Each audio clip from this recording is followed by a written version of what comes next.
நல்ல வேகமா ஓடுதுன்னா கிருஷ்ணன் பார்த்தான்.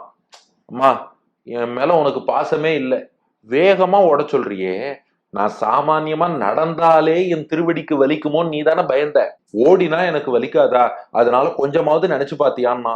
பெரியாழ்வார் யசோதை சொன்னா, நான் அதுக்கும் ஒரு ஏற்பாடு பண்ணிட்டேன்டா, நீ என்ன பண்ணு, தனியா நடக்காத, ரெண்டு கையோட நடக்காத, 4 கை, அதுல 5 ஆயுதம் வச்சுட்டு நட.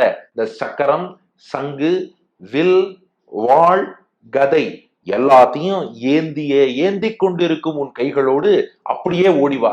கிருஷ்ணன் பார்த்தான்.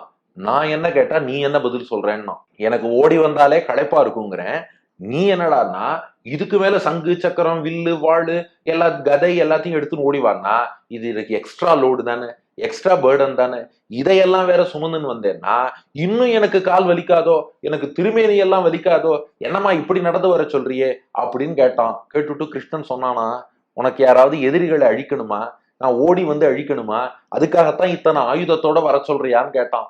அதுக்கு பெரியாழ்வார் யசோதை பதில் சொன்னா, என்னடா இப்படி சொல்லிட்டியே, நீ இதெல்லாம் எடுத்துன்னு வந்து என்ன காப்பாத்தணுங்கிறதுக்காகவா, என் எதிரிகளை அழிக்கணுங்கிறதுக்காகவா உன் ஆயுதத்தோட ஓடி வர சொன்னேன், அந்த ஆயுதங்கள்லாம் எப்போதும் உனக்கு காவலாக இருக்கும். இதுதான் மற்ற ஆழ்வார்களுக்கும் பெரியாழ்வாருக்கும் வித்தியாசம். ஒருவேளை ஏதோ ஒண்ணு கீழே ஏதோ முள்ளு இருக்குன்னா பாஞ்சஜன்யம் சத்தம் போடுவாராம், நம்ம அலாரம் அடிக்கிற மாதிரி, கிருஷ்ணா கீழே முள்ளு இருக்கு நகர்ந்து போ அப்படின்னு அவர் சொல்லுவார்.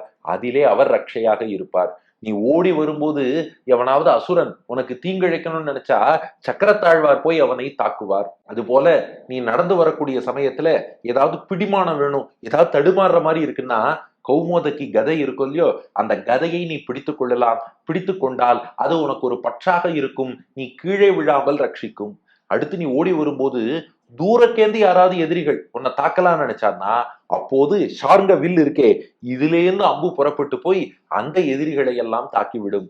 எல்லாத்துக்கும் மேல அந்த நந்தகம்ங்கிற வாழ் இருக்கே, அந்த கத்திய பார்த்தாலே தீயவன்லாம் கிட்டக்க வரமாட்டான். ஏன்னா ஒரு வீரன்கிறதுக்கு என்ன அடையாளம்னா இடுப்புல உடைவாள் இருக்கணும். ஒருத்தன் கம்பீரமா நடந்து வரும்போதே இடுப்புல உடைவாளோடு வந்தான்னா கெட்டவன் அவனும் கிட்டக்க நெருங்க மாட்டான்.